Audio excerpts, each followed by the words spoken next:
I've been thinking a lot about future tripping, also called anticipatory anxiety. Those times when we get so lost in worrying about the future and playing out different future scenarios, often the most doom and gloom-filled ones, that we lose out on today. This used to be my brain's favorite distraction technique, to keep me from feeling feelings I didn't want to deal with or wasn't then equipped to deal with by focusing laser-like on a thought about the future and going to town on worrying about it. Future tripping robs us of this one and only current moment and is, frankly, a useless exercise in borrowing trouble, trading in having peace in your heart today for worrying about a tomorrow that you have no control over. Sound familiar? Stay tuned to hear more about why we engage in future tripping and some super simple tips to help calm your perfect brain by learning to manage your mind to keep you in the here and now. You're listening to Feminist Wellness, the only podcast that combines functional medicine, life coaching, and feminism to teach smart women how to reclaim their power and restore their health. Here's your host, nurse practitioner, functional medicine expert, herbalist, and life coach, Victoria Albina. Hello, my love. I hope you're doing so well today. I've been noticing lately how often my brain will project out into the future. It shows up in my morning meditations, when I sit to write out my future self-planning, and in 1,000 different little moments throughout the day. I also hear the folks I care for in my practice start to future trip on the daily, worrying about their lab results, their boundaries, what will happen if so-and-so doesn't like the changes they're making in their lives. It's so common to worry about tomorrow and to lose today in the process. Thinking evolutionarily, like my brain is wont to do, I get where this habit is coming from. If we're feeling uncomfortable things in the now, our brain wants to do whatever it can to make those feelings stop. And worrying about tomorrow is a pretty darn convenient way to do that. If only it actually did anything useful, I'd be all about it. This would be a show that was like, hey, you guys, you should probably future trip more. But alas, it's quite the opposite. Future tripping is often rooted in our desire and unconscious thought that we can control a situation or an outcome, when, in fact, we can't. Life is just going to happen, and we get to roll along with it, choosing how we want to feel each step of the way. It's totally human to want to control a situation, but trying to do so is a great way to lose control of yourself, your mind, and the way you feel in your human body. This desire to worry about tomorrow and this often unconscious belief that worrying about the future can change a darn thing is a recipe for hard times. Those thoughts rolling around in your brain aren't facts. They're thoughts. Sentences in your mind, born from habit, and this habit of engaging in anticipatory anxiety can leave you frustrated, exhausted, and no better off than you were before you went for your mental spin. Let me give you a common example of future tripping that hopefully resonates in your own life or that of a friend. A client recently told me about a guy she's dating that she was super into, but she had this worry that he wasn't as into her as she was into him. She was awash in anxiety and fear about her future with him, just a couple weeks into the relationship. She kept thinking, this isn't going my way. He's going to break up with me. We'll have to have a difficult conversation. When actually, things were going pretty well. She really got herself all twirled up, feeling sick and anxious about it. The deep unconscious fear beneath all this worry was about being abandoned and alone. By focusing obsessively on what this guy was thinking, on projecting her fears into the future, and focusing on what might happen tomorrow or in a year or in 10 years, she forgot all about her own needs and wants, and she lost all grounding in herself. And the truth is, not only did she actually not know what the guy was thinking, she sure couldn't control it. And spinning around in what might be also doesn't accomplish anything other than to make you feel completely bananas now. What this sweet gal can control are her own thoughts and feelings about the situation, and what, if anything, she wants to do. By stopping the future tripping, she was able to show up authentically, bringing her wants and needs to the relationship and focusing on what is today. Here's the sneaky thing with future tripping. In the millisecond of doing it, it can feel like a genius way to manage your anxiety by creating a false sense of control, a false cognition. In that moment where your thoughts are on what tomorrow is going to be, when you're overthinking instead of allowing yourself to feel, you avoid the temporary discomfort of feeling your feelings in this moment and sign yourself up to continue this pattern, to keep getting roped into your brain's game, worrying about tomorrow for the long term by not attending to your feelings today. You're signing yourself up to never change. And let's remember the science here. Brains do not like change. Your brain doesn't have any proof that the thing you're making it do, deal with your feelings in the moment, is not going to kill you. So change is hard at first. And that's cool. You've done hard things before, and you can do them again. Change can feel challenging. And this, in a way, is what future tripping is. It's feeding your brain with the story about a new thing, and then being surprised when your brain says, "That sounds terrible." That's what brains do. Especially if you haven't learned to manage your mind using neuroplasticity, and if you haven't brought in new thought patterns and created new neural pathways to train your brain in a new way of doing things. So today, we're going to be talking together about what future tripping is, why it's keeping you feeling all spun out of alignment with your highest self, and quite simply not getting the stuff you need to get done. And of course, you know me, I'll give you some practical tips on how you can work to stop future tripping and get present to today. So, what is future tripping? Future tripping comes from anxiety, and it feeds anxiety. What a vicious little cycle. Future tripping is also known as anticipatory anxiety. You're worrying about something that hasn't even happened yet. This anxiety comes from overthinking, from an attempt to over-engineer the future as if it's all within our control. If we just worry enough about it, we can control the outcome, says our brains. And of course that makes us anxious. We're spending our time worrying about things which we have no control over, and that's a recipe for misery. Future tripping can also be a brain's response to the idea of change. For example, every week I have folks in my office making themselves so miserable when they start a new supplement or a new nutrition plan. They often want to know, can I ever eat gluten again? Do I have to do this forever? Rather than focusing on the issue in front of them, they spin off into worrying about forever, as though that was even a real thing. And we all do it.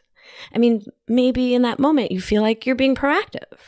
For others, it's an ingrained habit, something we do so reflexively, we don't even realize we're doing it. And it can be familiar and comfortable on some level.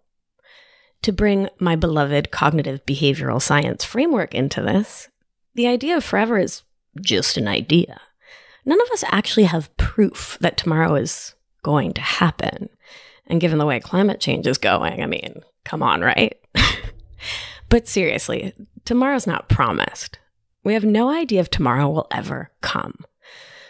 If we spend the limited time we have today in this 24 hours worrying about the next 24 hours that may never come, that takes us out of our power. Remember, your thoughts create your feelings. So if you can pause and take a breath, maybe you can realize that the only thing that creates your panic, dread, worry about tomorrow is that you're thinking about it in a certain way. There's nothing actually happening about tomorrow yet. Tomorrow will be what it will be, whether or not you spend today worrying about it. Not to be all ancient scriptures had this one covered, but Buddhist texts, the Bible, I mean, we can go pretty far back to get readings talking about the futility of spending your time and energy worrying about the future and things beyond your control. And doing so is putting your power where it can't impact change. Staying present to the present moment, that's where your power lies. And that's what I want for you, my love, for you to stay grounded in your power. And that means staying present and accepting life on life's terms. When we have expectations about and try to control the future, we set ourselves up for hard times. We can't control the world. We can't control other people, places, things, pets, children's, jobs, subways. Life happens. It's super lifey that way. And sometimes in the moment it seems good, and sometimes it seems less good. But whatever the actual circumstances and facts, we always have a choice, and we can always learn a lesson. And if we believe that the universe is conspiring with us, for the best outcomes for us, then we begin to be more able to accept what life deals us without having to spin out into future tripping. It's all going to work out. I mean, it really is. Maybe not exactly as you thought it would, or exactly when you thought it would. But fighting the reality that life will happen in life's own way doesn't sound like a great plan for a peaceful life, my love. So you have some choices. You can spend today worrying about tomorrow.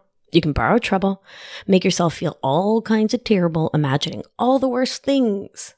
But when you do, not only do you continue to feed the beast that is your own worrying lizard brain and keep yourself anxious, uncomfortable, and disquieted, you absolutely miss out on the beauty and grace of the present moment.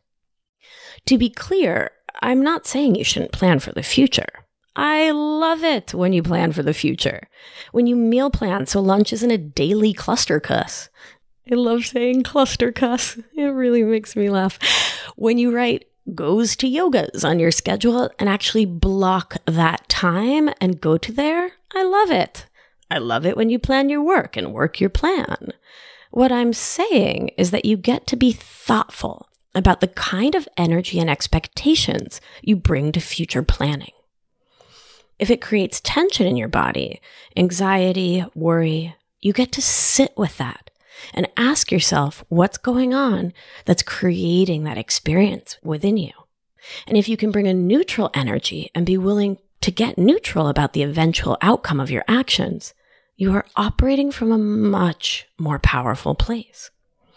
For example, if some gorgeous Argentine functional medicine nurse practitioner recommends you do a 30-day food elimination protocol, you can start to freak out and be like, oh my God, does this mean I'm never going to drink again? What will I do when I have a craving? How will I ever be social again? Or you can take it one day at a time and you can see what your body says about each food in your elimination protocol, knowing that these things often shift and change as we heal. Again, you can focus on today and what living this new way might feel like now, or you can worry about a month from now, a year from now, 20 years from now. You can also set a massive goal, like getting your coaching business to $1 million a year.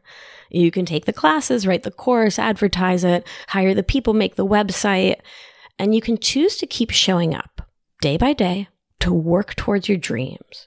Or you can spin for an hour or two each day in the thought, what if no one buys my product? What if I don't hit 10,000 followers on Instagram? What if? Just curious, my darlings. Which thought do you imagine will get you to your goal faster and with your sanity intact? Staying grounded in your daily to-dos while planning for the future? Or spending your time worrying about a future that's beyond your control and working hard on today's goals today? I'll say it again. Focus on the things you actually have control over versus those you don't. And the only thing you have control over in this beautiful life is your own thoughts, feelings, and actions. Make the lunch plan. Make the launch plan, the work plan, the workout plan. Work your plan and release your brain's attempts to control tomorrow. Consider not worrying about whether your gut will heal on your timeline. Let's be real. That just jacks your cortisol and keeps your gut from healing. Because science. I hear this one all the time in clinic. Is there anything on my labs that I need to worry about? And the answer is always, but like always, 110% of the time, nope. There's nothing that you ever have to worry about. There's nothing to future trip about here. Nothing. Because worrying, leaving this perfect, precious moment to spend your energy on what may be, does not serve you. If your labs show iron deficiency anemia, don't worry about your anemia. Take some iron and heal your gut so you can absorb it better. If your labs show a bacterial overgrowth in your large intestine that explains your IBS, don't worry about your bacterial overgrowth. Instead, focus on supporting your sweet leaky gut with immune boosters, quality probiotics, maybe a spritz of prebiotics and herbal antibiotics. Do the work instead of worrying about the outcome. I mean, even if your labs show cancer, don't spend your time worrying about the cancer. Get your affairs in order, get thee to oncology, and consider starting the ketogenic diet to starve those rude cancer cells of their favorite food, glucose. But think about it. Does worrying change anemia, IBS, bacterial overgrowth, cancer? Does it do anything to solve those problems? Or does spending your time rolling around indulging in future tripping and worry keep you from placing that order for iron tablets, from healing your gut, from calling oncology, from getting going on healing? Not to be all, well, yeah, but yeah, my loves, it totally does. The goal is to visualize and work towards what you want while releasing your attachment to the outcome. Focus on your thoughts and how you want to feel. Grounded, calm, powerful, whatever the outcome is. My client who's worried about how her new boyfriend felt can't actually control how he feels or what he does, but she can control how she feels and what she does.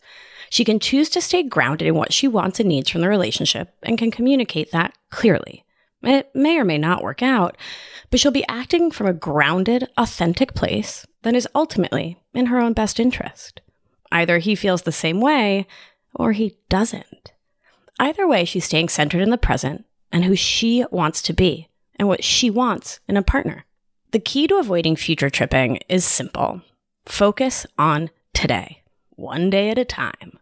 Plan tomorrow and let the rest go. Don't indulge in worry stories.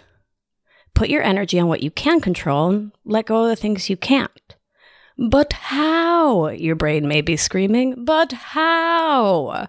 Well, you know I love a clean, clear, actionable plan.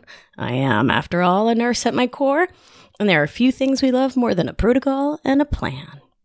So, step 1, stay in the here and now. Be the watcher of your mind, not the subject of your own brain. Brains do fascinating things to try to protect us, and those things, like future tripping, don't always serve us. Watch your brain do its anxious dance.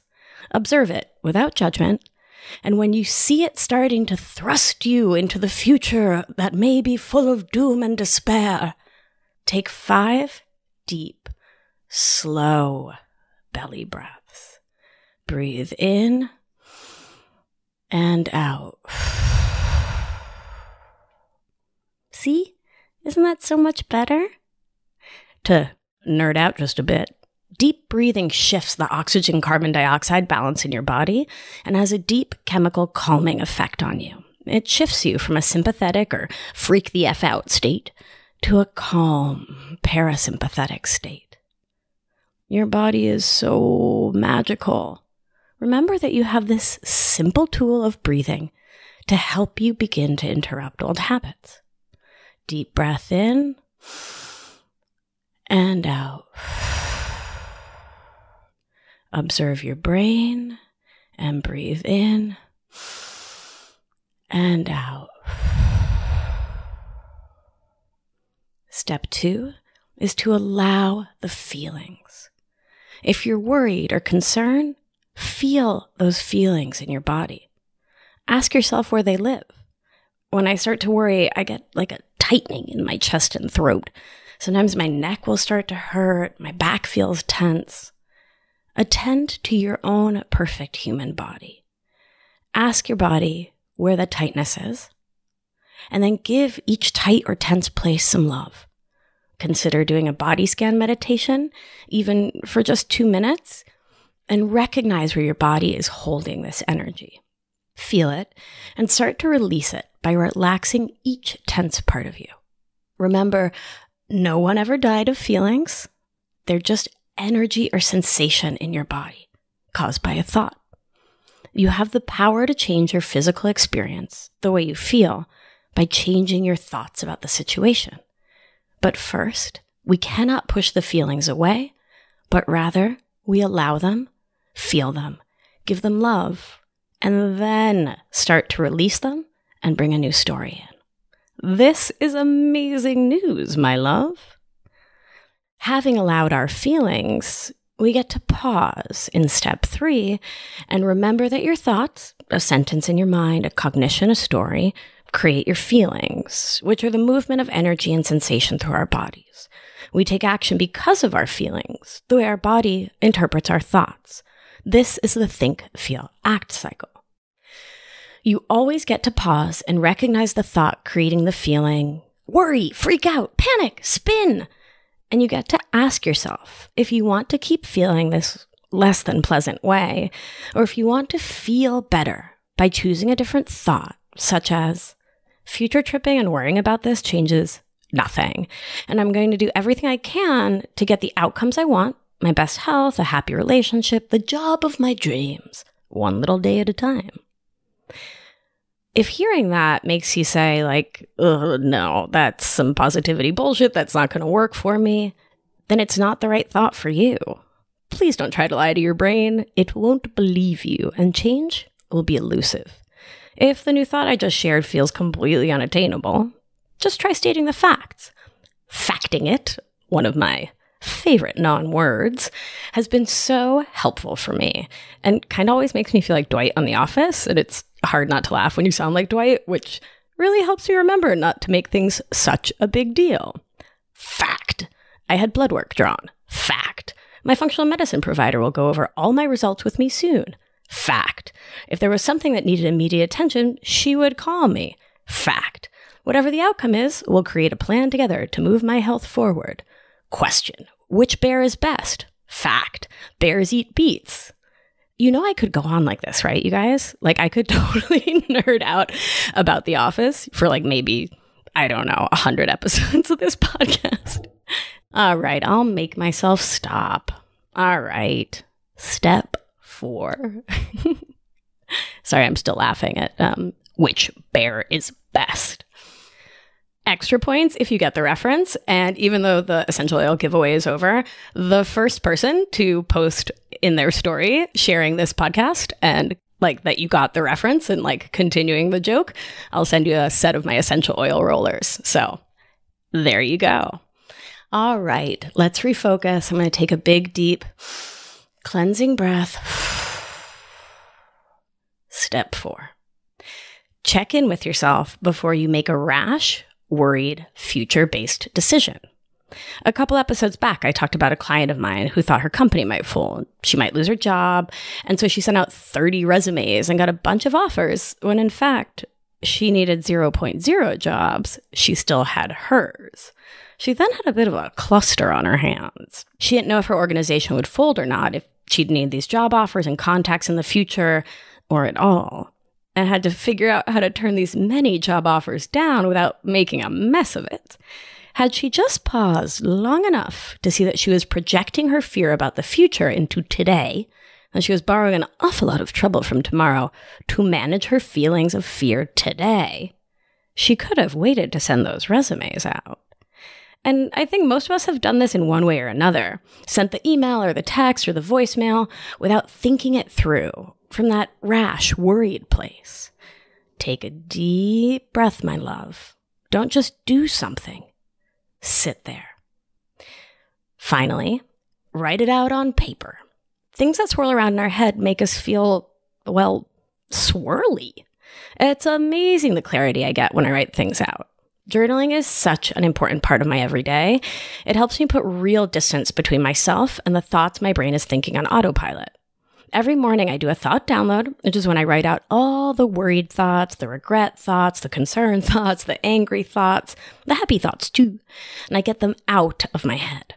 When I can look at them on paper, frankly, the worry thoughts often look really laughable in their intensity, and I can look at my own thoughts objectively instead of feeling like I'm their subject. It's from this place of empowerment, clarity, and agency that I can do my future self-planning work, which I talked about in episode 9. Future self-planning is the opposite of future tripping. It's a grounding, intention-setting practice that has been nothing short of miraculous for me. Once I've done the internal work of grounding myself in my breath, pausing before making rash decisions, and have written out my last spin in motion, I can then call someone I love or my life coach who is trained in this kind of work to talk it out. But don't jump to the step of externalizing your story onto someone else, hoping they'll solve the way you feel for you. As long as you're holding on to your old worry story, no amount of, "Oh, they're there, it'll be okay," will actually help. You have to shift that future tripping, anxiety creating story on its head. Fact it out first, and then you can start to make change. Remember, my darlings, the only moment we have is this one moment. Nothing else is promised. The past is just that, over and done with. The future, who knows? And I love that. I love that I don't have to worry about tomorrow. I can just make my plans, set my intentions, create a goal, and show up for now with a full, open, loving, worry and panic-free heart. Your homework for this week is to bring your awareness to when you're future tripping or indulging in worry. In your journal, ask yourself, does this thought take me out of the current moment? Is this thought about me and my next decision and what I can control, which is, after all, just myself and nothing else? Or am I spending my limited time and energy on trying to control something outside of myself? Then fact it out and start to pick a new thought to replace the freak out one. Write it out and keep practicing it. You're not going to be able to change your thinking by just repeating your new thought once. It takes time and patience and repetition to change old habits and old neurological brain patterns. You've got this, my love. Thanks so much for listening to this week's episode of the Feminist Wellness podcast. It has been a delight, as always, to show you how you can manage your mind, to change your mental and physical health, and to reclaim your power. Hop on over to my website to download my free ebook that goes into so much more detail about how to manage your mind and comes with a set of very lovely worksheets. Have a great day, a beautiful week, and I'll see you next week right here on Feminist Wellness. And remember, when one of us heals, we help heal the world. Be well, my loves. Thank you for listening to this week's episode of Feminist Wellness. If you like what you've heard, head to victoriaalbina.com to learn more.